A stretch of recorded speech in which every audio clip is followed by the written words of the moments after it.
എല്ലാവർക്കും നമസ്കാരം. എല്ലാവരെയും ഞാൻ എൻ്റെ ചാനലിലേക്ക് സ്വാഗതം ചെയ്യുകയാണ്.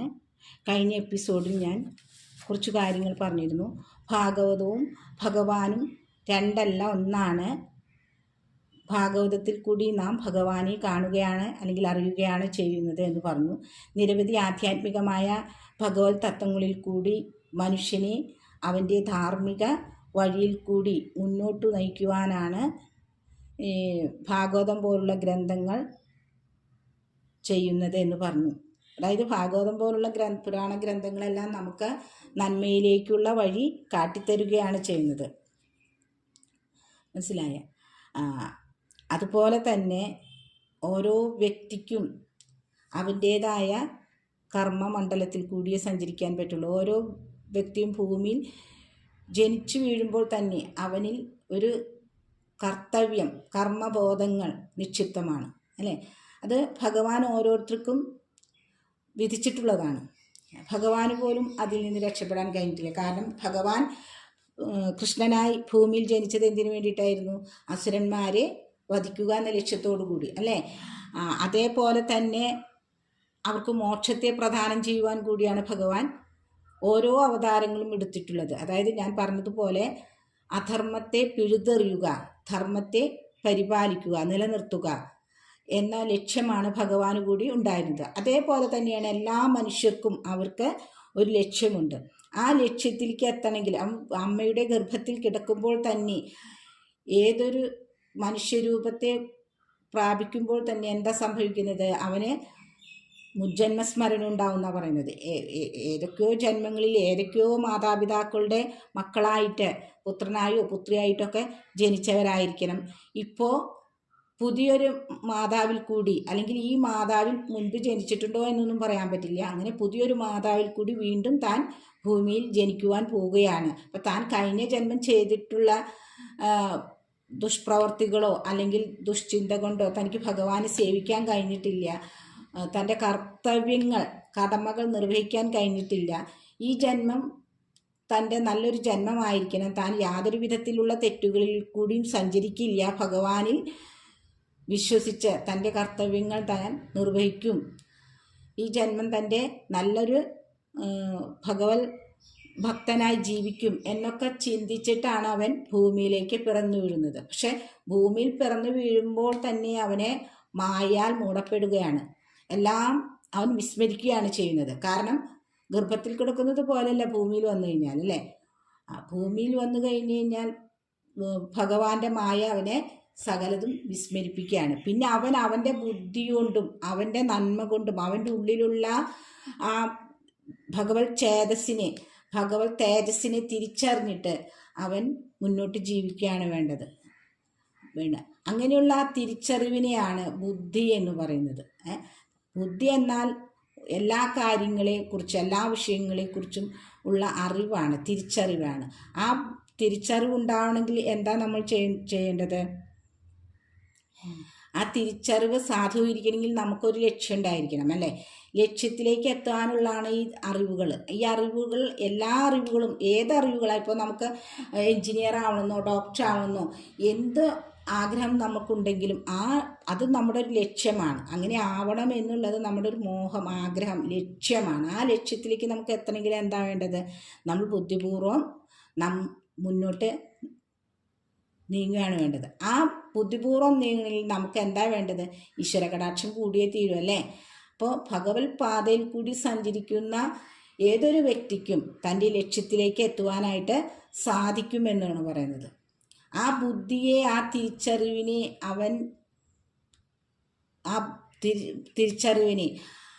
അവൻ അറിഞ്ഞു കഴിഞ്ഞാൽ അപ്പം എന്താ സംഭവിക്കുക? അവന് ബോധമുണ്ടാവും. ആ ബോധമാണ് ജ്ഞാനത്തെ പ്രദാനം ചെയ്യുന്നത്, അല്ലേ?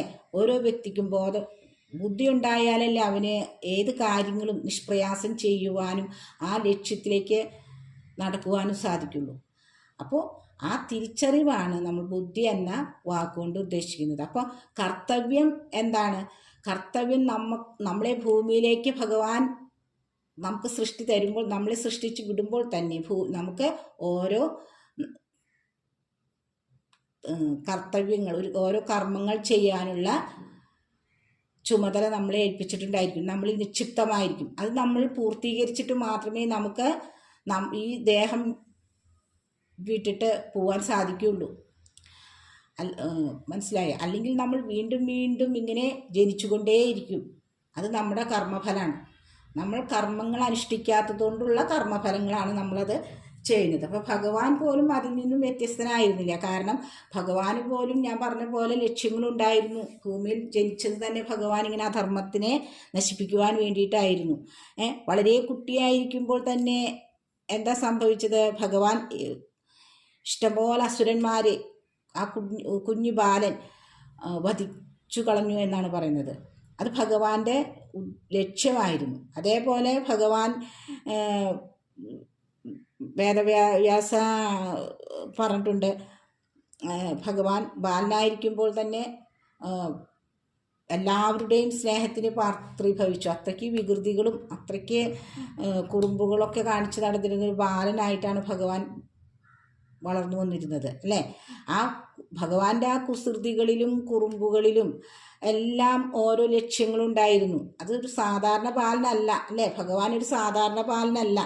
അപ്പം സാക്ഷാൽ വൈകുണ്ഠനാഥൻ തന്നെയാണ് അവൻ ജനിച്ചിരിക്കുന്നത്. അപ്പം ഭഗവാന് കുറേ ലക്ഷ്യങ്ങളുണ്ടായിരുന്നു. ആ ലക്ഷ്യങ്ങളെ സാധിക്കാൻ വേണ്ടിയിട്ടാണ്, ആ ലക്ഷ്യങ്ങളിലേക്ക് എത്തുവാൻ വേണ്ടിയിട്ടാണ് ഭഗവാൻ ഓരോ വികൃതികളും കാണിച്ചിരുന്നത്. ഗോപികമാർ എടുത്തു വച്ചിരുന്ന വെണ്ണയും നെയ്യും തൈരൊക്കെ ഭഗവാൻ മോഷ്ടിച്ചെടുത്തു എന്നൊക്കെ പറയുന്നുണ്ടല്ലേ. പക്ഷേ അതെന്തുകൊണ്ടായിരുന്നു? ആ ഭഗവാൻ ആ മോഷ്ടിച്ചത് ഭഗവാൻ തന്നെ കഴിക്കുകയല്ല ചെയ്യുന്നത്. ഭഗവാന്റെ കൂടെയുള്ള എല്ലാ കൂട്ടുകാർക്കും പക്ഷികൾക്കും മൃഗങ്ങൾക്കൊക്കെ ഭഗവാൻ അത് പങ്കുവെച്ച് കൊടുക്കുമായിരുന്നു.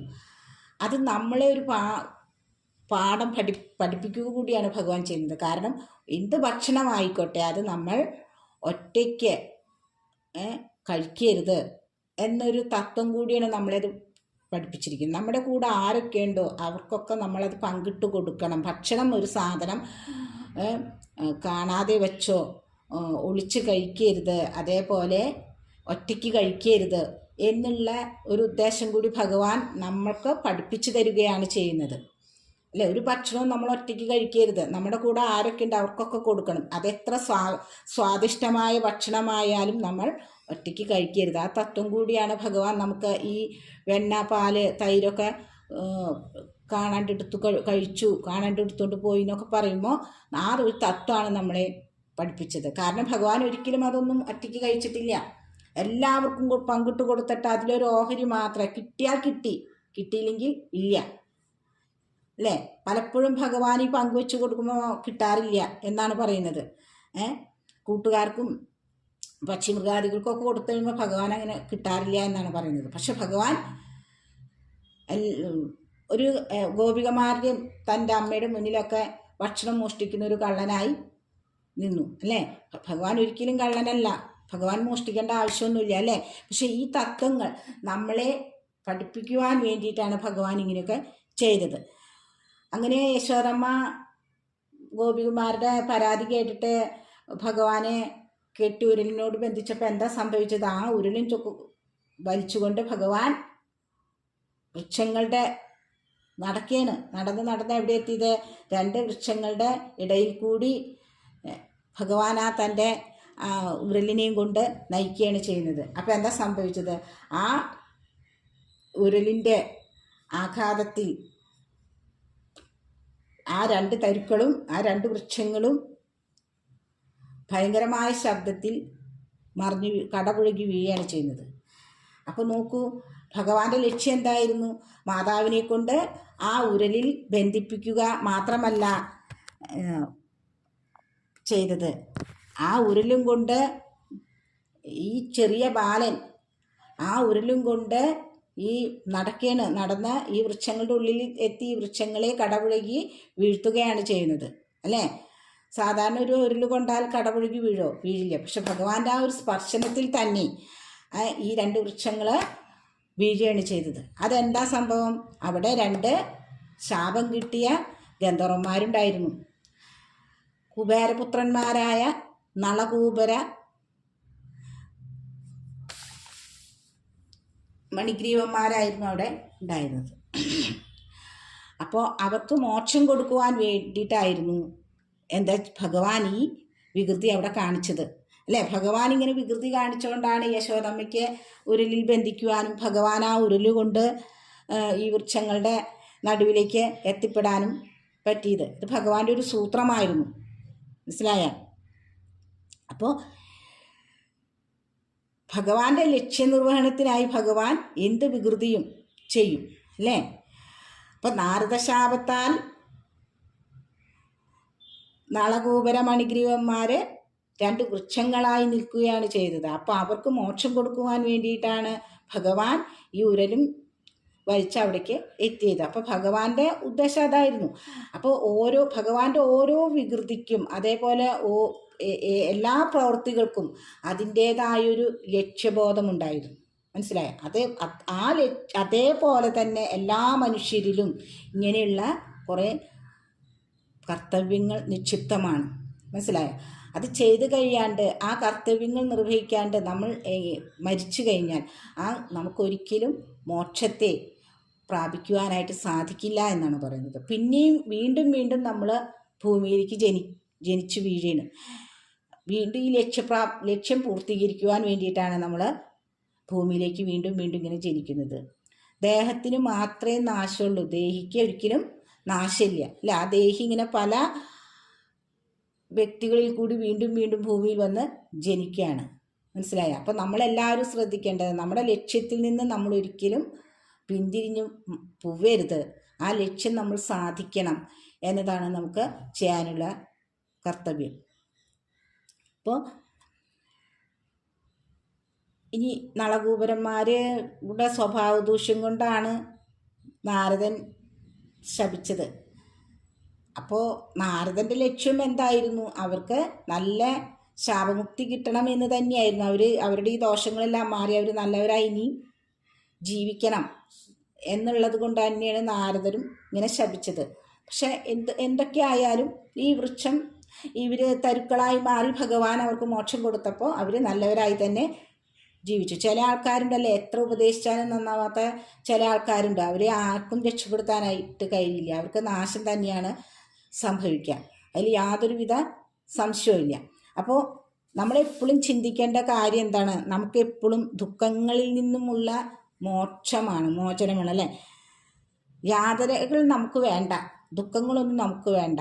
എപ്പോഴും നമുക്ക് സുഖവാന്മാരായിരിക്കാനായിട്ട് ഒരിക്കലും സാധിക്കില്ല. എന്തെങ്കിലുമൊക്കെ വിഷമങ്ങളൊക്കെ ഉണ്ടാകും, പക്ഷെ എന്നാലും ഔമിതം കഠിനമായ ദുഃഖങ്ങളൊന്നും നമുക്ക് തരരുത് ഭഗവാനെ എന്നാണ് നമുക്ക് എപ്പോഴും പ്രാർത്ഥിക്കേണ്ടത്, അല്ലേ?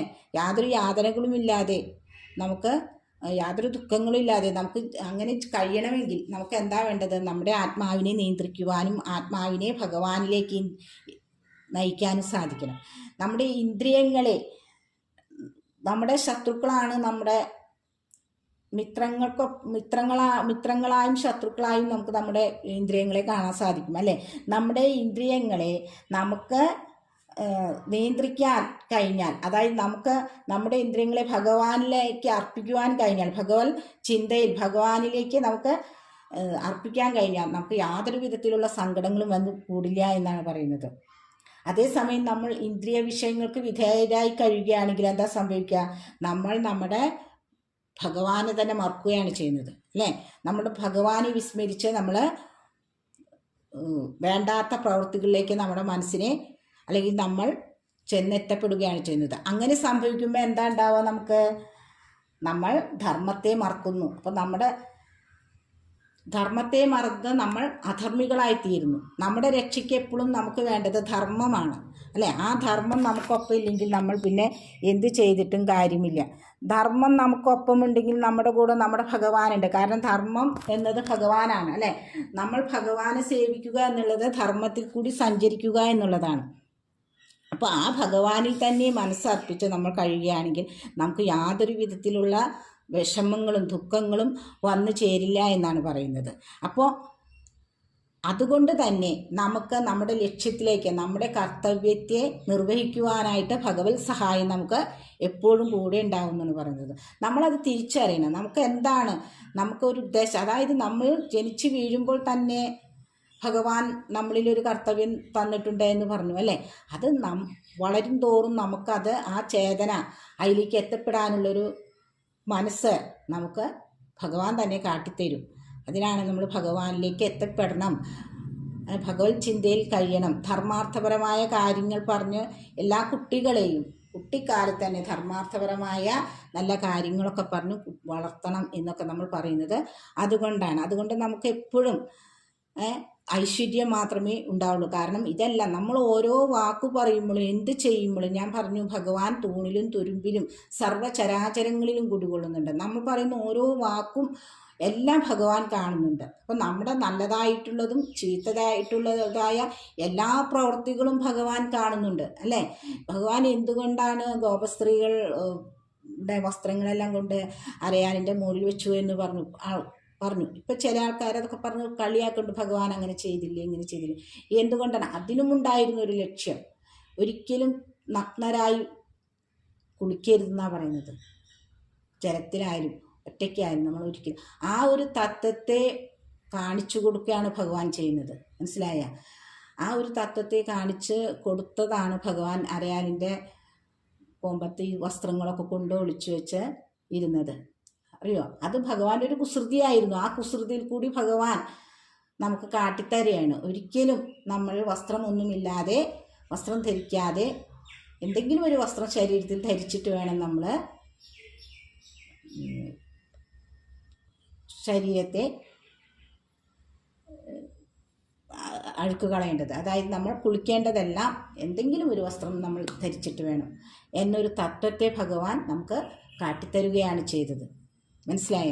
അപ്പോൾ ഇതെല്ലാം എല്ലാ കാര്യങ്ങളും ഭഗവാൻ ചെയ്ത ഓരോ പ്രവൃത്തികളിലും അതിൻ്റേതായ ലക്ഷ്യങ്ങളും കാരണങ്ങളും ഉണ്ടായിരുന്നു എന്ന് നമ്മൾ മനസ്സിലാക്കണം. അതല്ലാതെ അത് ഭഗവാനെ ഇന്നത്തെ കാലത്ത് ഭഗവാനിൽ കുറ്റം ചാർത്തി ഓരോ വിക്രിയകൾ ചെയ്യാൻ ശ്രമിക്കുകയല്ല വേണ്ടത്. അതിനൊക്കെ പ്രത്യേകമായ ഓരോ കാരണങ്ങളുണ്ടെന്ന് കൂടി നമ്മൾ മനസ്സിലാക്കുകയാണ് വേണ്ടത്. ഈശ്വര നിന്ദയല്ല, ഈശ്വര സേവയാണ് നമുക്ക് വേണ്ടത്. ഈശ്വര നിന്ദ കൊണ്ട് നമുക്കൊന്നും കിട്ടാനില്ല. ഈശ്വര സേവ കൊണ്ട് നമുക്ക് പലതും നേടാൻ കഴിയും എന്നൊരു ചിന്ത നമ്മളിൽ ഉണ്ടാകണം. അപ്പോൾ അതേപോലെ തന്നെ വ്യാസമഹർഷി ഭഗവാനെ വർണ്ണിച്ചിരിക്കുന്നത്, ശ്രീകൃഷ്ണാവതാരം വർണ്ണിച്ചിരിക്കുന്നതൊക്കെ വളരെ മനോഹരമാണ്. ഭഗവാന്റെ എല്ലാ പ്രവൃത്തികളും എല്ലാ വികൃതികളും വളരെ മനോഹരമായിട്ട് തന്നെയാണ് വർണ്ണിച്ചിരിക്കുന്നത് അല്ലേ. ആ വർണ്ണിച്ചിരിക്കുന്ന ആ എല്ലാ കാര്യങ്ങളിലും ഓരോ തത്വബോധങ്ങളുണ്ട്. അതാണ് നമ്മൾ ആദ്യം മനസ്സിലാക്കേണ്ടത്. ഓരോ തത്വബോധങ്ങളും ഓരോ കാരണങ്ങളും അതിന് അതിൻ്റേതായ ഓരോ വശങ്ങളും ഉണ്ട് എന്നൊരു ബോധം നമുക്ക് ഉണ്ടായിരിക്കണം. അപ്പോൾ ഭഗവാനിലേക്ക് നമുക്ക് എത്തുവാനായിട്ട് പെട്ടെന്നൊന്നും നമുക്ക് സാധിക്കില്ല. നമുക്ക് സാധിക്കണമെങ്കിൽ നമ്മുടെ ഇന്ദ്രിയങ്ങളെയെല്ലാം നമ്മൾ നിയന്ത്രിച്ച് നമ്മുടെ ആത്മാവിനെ ഭഗവാനിൽ സമർപ്പിക്കുകയാണ് ചെയ്യുന്നത്. അങ്ങനെ സമർപ്പിക്കുമ്പോൾ ഭഗവാനിലേക്ക് നമുക്ക് അങ്ങനെ സമർപ്പിക്കുമ്പോൾ തന്നെ നമുക്ക് ഉളവാകുന്നത്, ഞാൻ പറഞ്ഞു ബുദ്ധി, തിരിച്ചറിവ്, അങ്ങനെ ആ ബുദ്ധിയും ആ തിരിച്ചറിവും ഒന്നായി ചേർന്ന് എന്താ സംഭവിക്കുന്നത്? ജ്ഞാനത്തെ ഉളവാക്കുകയാണ് ചെയ്യുന്നത് അല്ലേ. ജ്ഞാനം ഉളവായി കഴിഞ്ഞാൽ പിന്നെ നമുക്ക് ഇന്ദ്രിയങ്ങളെ ജയിക്കാൻ സാധിക്കും അല്ലേ. ജ്ഞാനിയായ ഒരാൾ ഒരിക്കലും തെറ്റിലേക്ക് പോവില്ല.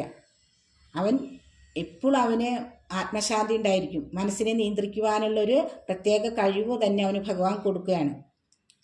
അപ്പോൾ ഇങ്ങനെ ആത്മശാന്തി കിട്ടുന്നതിനും ജ്ഞാനത്തിലേക്കുള്ള എല്ലാ അറിവിനെയും പകർന്നു നൽകുന്ന ഒന്നാണ് നമ്മുടെ ഭാഗവതം അല്ലേ. പിന്നെ ഇനി ഞാൻ പറഞ്ഞു, ഭഗവാൻ ബാലനായിരിക്കുമ്പോൾ തന്നെ നമ്മൾ ഇഷ്ടംപോലെ ഭഗവാന്റെ ബാലലീലകളൊക്കെ നമ്മൾ കണ്ടു എന്നൊക്കെ. ഈ ബാലലീലകൾ നമ്മൾ കണ്ടു. ഈ വർണ്ണനകളിൽ കൂടിയൊക്കെ ഭഗവാൻ നമുക്ക് അന്യനല്ല. നമുക്ക് നമ്മുടെ സ്വന്തം പുത്രനെ പോലെ തന്നെ, നമ്മുടെ ഓരോരുത്തരുടെ മനസ്സിൽ ഭഗവാൻ സ്വന്തം പുത്രനെ പോലെ തന്നെയാണ് അല്ലേ. ബാലനായ ഉണ്ണിക്കണ്ണനെ കാണാനാണ് നമുക്കെല്ലാവർക്കും ആഗ്രഹം അല്ലേ. അപ്പം അതെന്തുകൊണ്ടാണ്? അത്രയ്ക്ക് മഹത്തരമായതാണ് ഭഗവാന്റെ ഓരോ ബാലലീലകളും. ഒരിക്കലും ഭഗവാന്റെ ബാലലീലകൾ നമ്മളെ ഒരിക്കലും നമുക്ക് നമ്മുടെ ഉള്ളിൽ ഈർഷ്യ വരുത്തുന്നതോ വിഷമങ്ങളുണ്ടാക്കുന്നതല്ല. ഭഗവാന്റെ എല്ലാ ബാലലീലകളും നമ്മൾ യശോദാമാതാവിന് എത്രത്തോളം വാത്സല്യത്തെ കൊടുക്കുന്നതായിരുന്നു അത്രത്തോളം തന്നെ നമുക്ക് വാത്സല്യം കൊടുക്കും. നമ്മുടെ ഉള്ളിലും ഭഗവാനോട് വാത്സല്യം കൊടുക്കുന്നതാണ് ആ ചിന്ത തന്നെ, അല്ലേ? അപ്പോൾ നമുക്കും യശോദാമാതാവിന് മാത്രമല്ല നമുക്കും ഭഗവാൻ മകൻ തന്നെയാണ്. അങ്ങനെ ആ മകന് ഈശ്വരൻ്റെ രൂപം നമ്മൾ കൊടുക്കുമ്പോൾ അതിൽ പരം ഒരു പുണ്യം നമുക്ക് വേറെ വരാനില്ല, അല്ലേ? നമ്മൾ ഭഗവാനിലേക്ക് എത്തി. അത്രയ്ക്ക് പുണ്യമുള്ളവർക്ക് മാത്രമേ, അത്രയ്ക്ക് ഭഗവത് ചിന്തയുള്ളവർക്ക് മാത്രമേ അങ്ങനെയൊക്കെ ചിന്തിക്കാനും പ്രവർത്തിക്കാനൊക്കെ സാധിക്കുള്ളൂ, അല്ലേ? അത് നമ്മുടെ ഉള്ളിലുള്ള ആ നന്മ, ആ ഭഗവത് ചൈതന്യം, അതാണ് ഞാൻ പറഞ്ഞത്. എല്ലാവരുടെ ഉള്ളിലും ഭഗവാനുണ്ട്. ആ ഭഗവാൻ വേണ്ടുന്ന നേരത്ത് വേണ്ട കാര്യങ്ങൾ നമുക്ക് ചെയ്തു തരും. നമ്മൾ ചോദിക്കാതെയും പറയാതെയും തന്നെ ഭഗവാൻ എല്ലാം അറിയുന്നവനാണ്. അപ്പോൾ നമുക്ക് വേണ്ടതായ എല്ലാ കാര്യങ്ങളും ഭഗവാൻ നമുക്ക് തരും എന്ന് നമ്മൾ അടിയുറച്ച് വിശ്വസിക്കുക തന്നെ വേണം. അപ്പം ഞാൻ പറഞ്ഞു, ഓരോ മനുഷ്യനും അവൻ്റെ കർത്തവ്യങ്ങളിൽ കൂടി മുന്നോട്ട് പോയാൽ മാത്രമേ അവന് പിന്നീട് ജന്മമില്ലാണ്ടിരിക്കുള്ളൂ. കാരണം അപ്പോഴേ അവൻ ജ്ഞാനിയാവുള്ളൂ. ജ്ഞാനം വന്നു കഴിഞ്ഞാലേ അവന് മോക്ഷം ഉണ്ടാവുള്ളൂ. ഈ മോക്ഷം വന്നു കഴിഞ്ഞാൽ മുക്തിയിലേക്കുള്ള പാതയായി, അല്ലേ? മോക്ഷം കിട്ടിക്കഴിഞ്ഞാൽ എല്ലാവരും മുക്തി സിദ്ധിക്കണം എല്ലാവർക്കും. പിന്നെ അവർക്ക് അങ്ങനെ ഒരു ജനനമില്ല എന്നാണ് പറയുന്നത്. അങ്ങനെ അത്രയ്ക്ക് ജനനമില്ലാണ്ടിരിക്കണമെങ്കിൽ അത്രയ്ക്ക് അവർ പുണ്യവാന്മാരായിരിക്കണം കേട്ടോ. അവരുടെ ഓരോ കർമ്മങ്ങളും അവരുടെ ഓരോ കർത്തവ്യങ്ങളും അവരെ ഭംഗിയായി നിർവഹിച്ചിരിക്കണം. ഒടുവിൽ ആത്മീയമായ ചൈതന്യത്തിൽ ഭഗവാനിൽ ലയിക്കണം. അങ്ങനെ ലയിക്കണം എന്നുണ്ടെങ്കിൽ അവർക്ക് ജ്ഞാനം കൂടിയേ തീരുള്ളൂ. ഈ ജ്ഞാനം ബുദ്ധിപൂർവമായ പ്രവൃത്തികളിൽ കൂടി മാത്രമേ, തിരിച്ചറിവിൽ കൂടി മാത്രമേ ഭഗവാനെ അറിയാനായിട്ട് നമുക്ക് സാധിക്കുകയുള്ളൂ. അപ്പോൾ ഭഗവാന്റെ ഭക്തിരസപ്രധാനമായ കഥകളിൽ കൂടി ഓരോ വ്യക്തികളുടെ ഉള്ളിലും ഭഗവാൻ എന്തായി തീർന്നു? മകനായി തീർന്നു, അല്ലേ? ഭഗവാൻ ഈശ്വരനാണ്, മകനാണ്, കൂട്ടുകാരനാണ്, എല്ലാമാണ് നമുക്കല്ലേ? അപ്പോൾ അതേപോലെ തന്നെ നമ്മുടെ പ്രവൃത്തി നന്നായാൽ മാത്രമേ നമുക്ക് ഭഗവാനെ കാണുവാനായിട്ട് സാധിക്കുള്ളൂ. നമ്മുടെ പ്രവൃത്തി നന്നാവുക എന്ന് പറഞ്ഞാൽ നമ്മൾ ലക്ഷ്യപ്രാപ്തിയിലേക്ക്, അല്ലെങ്കിൽ നമ്മുടെ ലക്ഷ്യം എന്താണെന്ന് തിരിച്ചറിഞ്ഞ് അത് നല്ല പ്രവൃത്തികളിൽ കൂടി വേണം നമ്മൾ മുന്നോട്ട് പോകാൻ. അതല്ല നമ്മുടെ പ്രവൃത്തി അധാർമികപരമായിട്ടുള്ളതാണെങ്കിൽ നമുക്കൊരിക്കലും ലക്ഷ്യത്തെ നേടാനായിട്ട് സാധിക്കില്ല. പകരം നമുക്ക് ഈശ്വരകോപം ഉണ്ടാവും, മറ്റുള്ളവർ നമ്മുടെ വൈരാഗികളായി തീരും. അങ്ങനെ നമ്മൾ സ്വയം നശിക്കുകയാണ് ചെയ്യുന്നത്. നമ്മുടെ ഉള്ളിൽ തന്നെ നമ്മളെ നന്നാക്കുവാനും നശിപ്പിക്കാനും കഴിയുന്ന ഒരു ശക്തിയുണ്ട്, അല്ലേ? നല്ല ചിന്തകളിൽ കൂടി നമ്മൾ പോകുമ്പോൾ മാത്രമേ നമുക്ക് നല്ലതായിട്ടുള്ള പ്രവൃത്തികൾ ചെയ്യുവാനായിട്ട് സാധിക്കുള്ളൂ. ദുഷിച്ച ചിന്തകളിൽ കൂടി പോകുമ്പോൾ, തെറ്റായ മാർഗത്തിൽ കൂടി പോകുമ്പോൾ നമുക്ക് അവിടെ ഭഗവത് ചൈതന്യം ഉണ്ടാവില്ല. നമ്മൾ കൂടുതൽ അന്ധകാരത്തിലേക്ക് നീങ്ങിക്കൊണ്ടിരിക്കുകയാണ് ചെയ്യുന്നത്. അപ്പോൾ അന്ധകാരമല്ല നമുക്ക് വേണ്ടത്, പ്രകാശമാണ് വേണ്ടത്, അല്ലേ?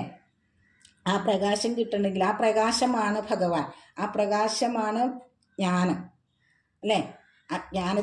ജ്ഞാനത്തിൽ എത്തിക്കഴിഞ്ഞാൽ നമുക്ക് ആ പ്രകാശം, ആ ഭഗവാൻ നമ്മുടെ ഉള്ളിലേക്ക് നിറഞ്ഞു വരികയാണ് ചെയ്യുന്നത്. അപ്പോൾ ബുദ്ധിയിൽ കൂടിയാണ് ജ്ഞാനം ഉണ്ടാകുന്നത്. ജ്ഞാനം ഉളവാകുമ്പോൾ നമുക്ക് തിരിച്ചറിവുണ്ടാകുന്നു. അപ്പോൾ നമ്മുടെ മനസ്സിൽ നിന്ന് ദുഷിച്ച ചിന്തകളെല്ലാം അകന്നു പോകുന്നു എന്ന് മാത്രമല്ല, ഭഗവാനിലേക്ക് നമ്മൾ കൂടുതൽ അടുത്തെത്തി നിൽക്കുകയാണ് ചെയ്യുന്നത്.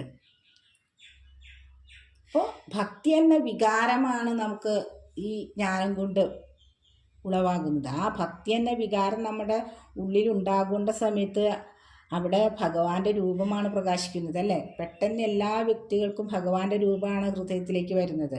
അപ്പോൾ ജ്ഞാനം, ഭക്തി, ആത്മീയത ഇവയൊക്കെ പരസ്പര പൂരിതങ്ങളാണ്, പരസ്പരം ബന്ധപ്പെട്ട് കിടക്കുന്ന കാര്യങ്ങളാണ്. ജ്ഞാനം ഉണ്ടായാലേ അറിവുണ്ടാവുള്ളൂ, അറിവുണ്ടായാലേ ജ്ഞാനം ഉണ്ടാവുള്ളൂ, അല്ലേ? രണ്ടും ഒന്നിനോടൊന്ന് യോജിച്ചതാണ്.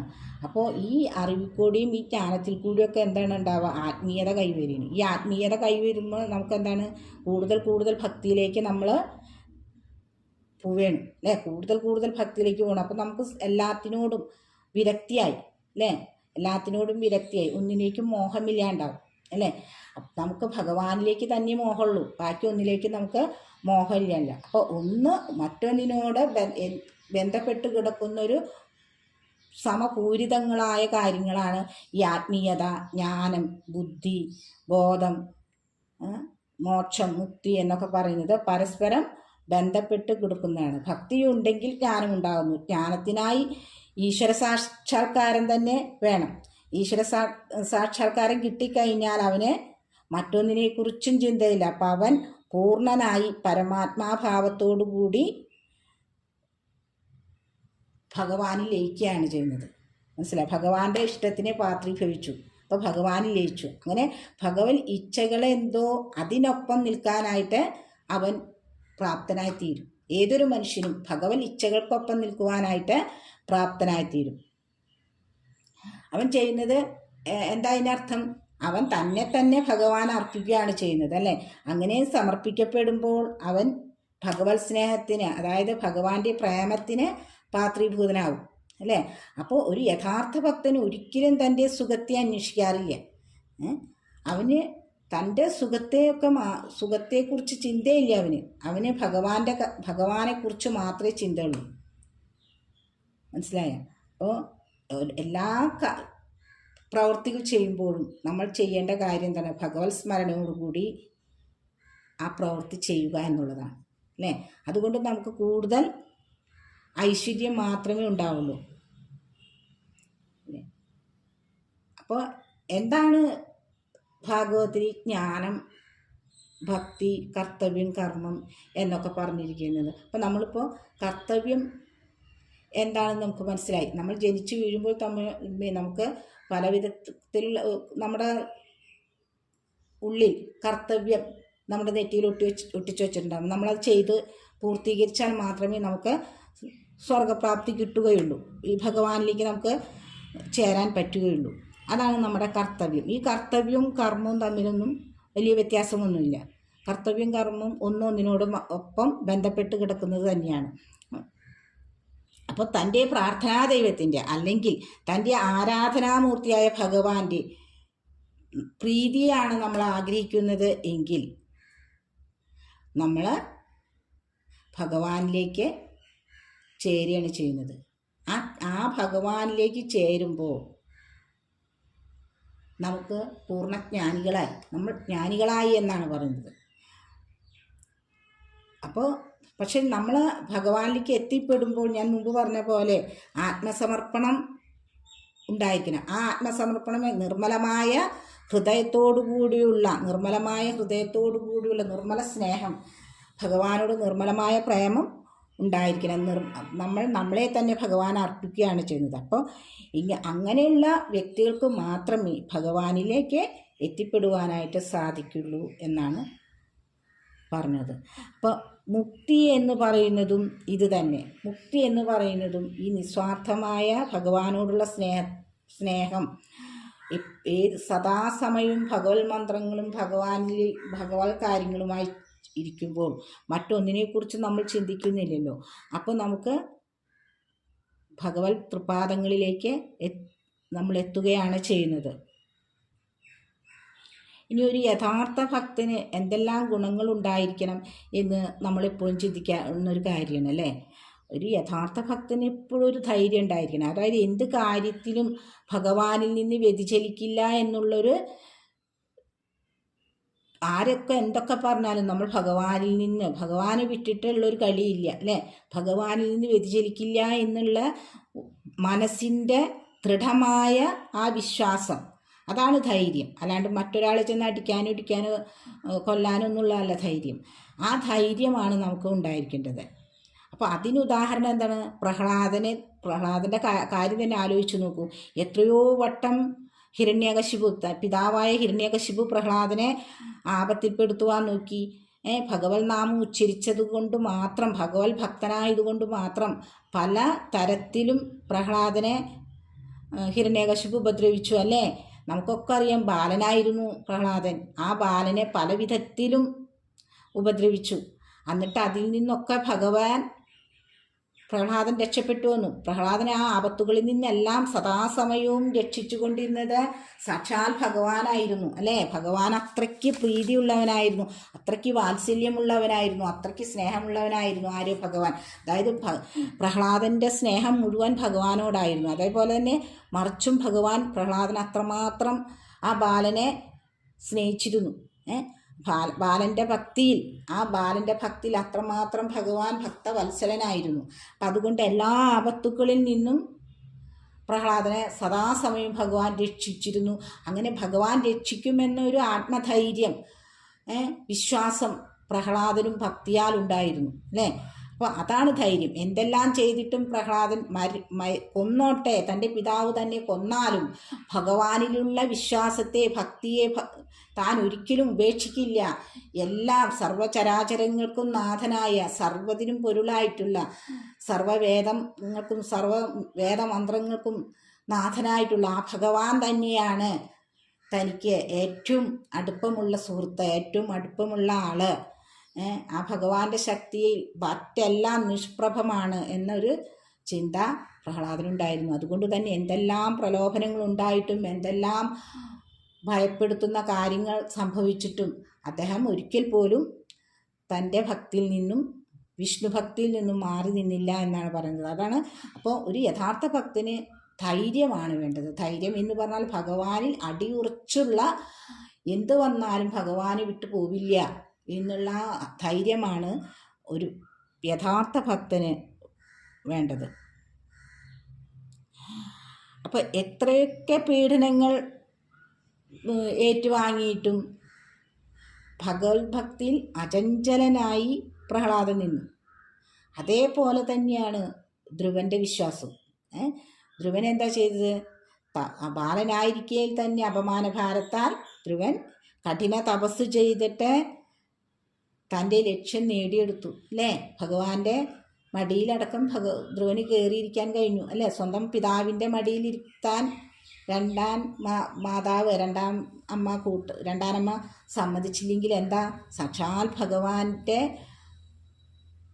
മടിയിൽ കയറി ധ്രുവനിരിക്കാനായിട്ട് സാധിച്ചു, അല്ലേ? അവിടെയും എന്താ? ധ്രുവൻ്റെ ധൈര്യമാണ്, ധീരതയാണ് അവിടെ അദ്ദേഹത്തെ ലക്ഷ്യത്തിലേക്ക് എത്തിച്ചത്. അപ്പം നമ്മൾ ഒരു ലക്ഷ്യം നേടണം എന്ന് ചിന്തിച്ച്, അങ്ങനെ വിശ്വസിച്ച് അത് ഭഗവാൻ നടത്തിത്തരും, ആ ഭഗവാനിലേക്ക് നമ്മൾ എത്തിപ്പെടുകയാണെങ്കിൽ നമുക്കൊരിക്കലും പരാജയം എന്നൊന്ന് ഉണ്ടാവില്ല എന്നാണ് പറയുന്നത്. അതേപോലെ തന്നെ ഗോപികമാരുടെ ഭക്തി. ഗോപികമാർ എന്താ ചെയ്തത്? ഗോപികമാർ ഭഗവാനെ തന്നെ ആരാധിച്ച് സ്നേഹിച്ച് നിഷ്കളങ്കമായ പ്രേമമായിരുന്നു അവർക്ക് ഭഗവാനോട്, അല്ലേ? ആ നിഷ്കളങ്കമായ ആ പ്രേമം ഭഗവത് ഭക്തിയോടുകൂടിയുള്ളതായിരുന്നു, ഭഗവാനോടുള്ള ഭക്തി വിശ്വാസത്തോടു കൂടിയുള്ള സ്നേഹമായിരുന്നു, അല്ലേ? അല്ലാണ്ട് വെറുതെ ഭഗവാൻ ഒരു കാമിതാവായിട്ടല്ല അവർ കാണുന്നത്. ഒരിക്കലും അങ്ങനെയായിരുന്നില്ല. അവർ ഭഗവാനെ വളരെയധികം സ്നേഹിക്കുന്നു. ആരായിട്ട്? ഈശ്വരനായിട്ടും ഭഗവാനെ കണ്ടിട്ട് തന്നെയാണ് അവർ ഭഗവാനെ സ്നേഹിച്ചിരുന്നത്, അല്ലേ? ഭഗവാന്റെ ഒരു കടാക്ഷത്തിനായി, ഭഗവാന്റെ ഒരു പുഞ്ചിരിക്കായി, ഭഗവാന്റെ ഒരു സാമീപ്യത്തിനായിട്ടൊക്കെ അവർ കൊതിക്കുമ്പോഴും അവരുടെ ഉള്ളിൽ ഭക്തി എന്ന വികാരമാണ് കൂടുതലുണ്ടായിരുന്നത്. ഒരു നിമിഷം പോലും ഭഗവാനെ കാണാതെ ഈ ഗോപികമാർക്ക് ഇരിക്കാനായിട്ട് സാധിക്കില്ല. അവരത് അക്രൂരനോടും ഉദ്ധവരോടൊക്കെ പറഞ്ഞിരുന്നു. പക്ഷെ എന്തായിരുന്നു അവരുടെ ഉള്ളിലുണ്ടായിരുന്നത്? പുറമേക്ക് ഇങ്ങനത്തെ ചേഷ്ടകളൊക്കെ കാണിക്കുന്നുണ്ടെങ്കിൽ അവരുടെ ഉള്ളിൽ എന്തായിരുന്നു? ഭക്തി എന്ന വികാരമാണ്. ഭക്തി എന്ന ഭഗവാനോടുള്ള അകമഴിഞ്ഞ ഭക്തി, നിഷ്കളങ്കമായ ഭക്തിയും സ്നേഹവുമായിരുന്നു ഗോപികമാർക്ക് ഭഗവാനോടുണ്ടായിരുന്നത്. അത് ആരെല്ലാം എതിർത്താലും തടുത്താലും എന്തെല്ലാം പറഞ്ഞാലും അവരതിൽ നിന്ന് പിന്മാറിയിരുന്നില്ല. അപ്പോൾ അവരുടെ ഹൃദയത്തിൽ അതികഠിനമായ ഭക്തിയും അതുപോലെ തന്നെ പ്രേമവും ഉണ്ടായിരുന്നു. ആ പ്രേമത്താൽ തങ്ങളെ തന്നെ ഭഗവാൻ അവരെ സമർപ്പിക്കുകയായിരുന്നു. അവരുടെ ഹൃദയത്തെ അവർ ഭഗവാന് സമർപ്പിക്കുകയാണ് ചെയ്തത്. അതുകൊണ്ട് തന്നെ അവർ ആടുകയും പാടുകയും നൃത്തം ചെയ്യുകയൊക്കെ ചെയ്തിരുന്നു. അത് തങ്ങളുടെ ഹൃദയത്തിൽ കുടികൊള്ളുന്ന ഭക്തവത്സനായ ഭഗവാനെ അവർക്ക് കാണാൻ കഴിയുമായിരുന്നു.